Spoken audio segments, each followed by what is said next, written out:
La présence du Saint-Esprit dans la vie du croyant et le ministère qu'il y exerce, tel est le sujet qui doit maintenant retenir notre attention.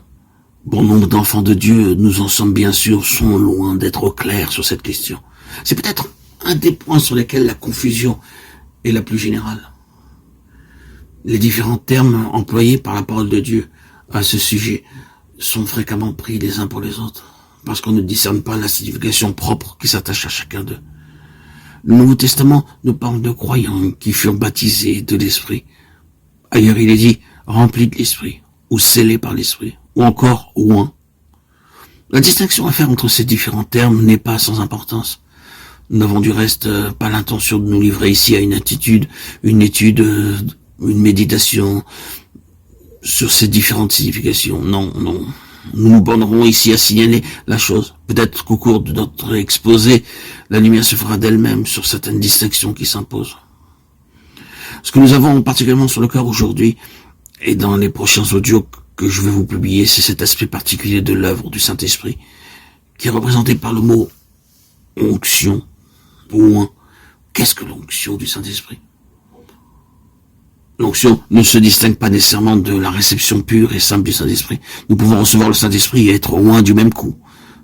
Pas toujours cependant si nous ne sommes pas au clair en ce qui concerne le ministère du Saint-Esprit. Son onction peut être retardée pour nous. Au chapitre 19 des Actes, Paul pose cette question à quelques disciples. Avez-vous reçu le Saint-Esprit lorsque vous avez cru? Dans ce cas particulier, il dissocie nettement la réception du Saint-Esprit de la foi au Seigneur Jésus.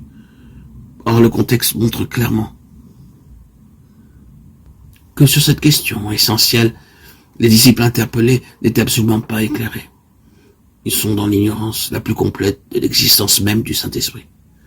Si l'apôtre leur pose cette question, c'est qu'il voit bien qu'il leur manque quelque chose d'essentiel. La plénitude de la vie en Christ est inséparable de la présence intérieure du Saint-Esprit. Et Paul le savait bien. C'est peut-être là un cas exceptionnel.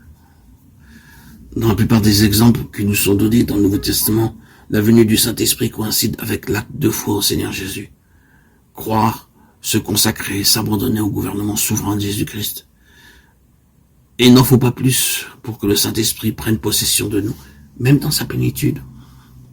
Donc répétons-le, l'onction du Saint-Esprit n'est pas nécessairement quelque chose à part. Ce qui nous paraît certain, par contre, c'est qu'elle a partie liée avec notre discernement de la vérité.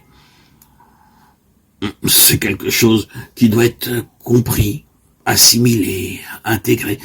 L'onction ne prend toute sa valeur que lorsque nous comprenons ce qu'elle est.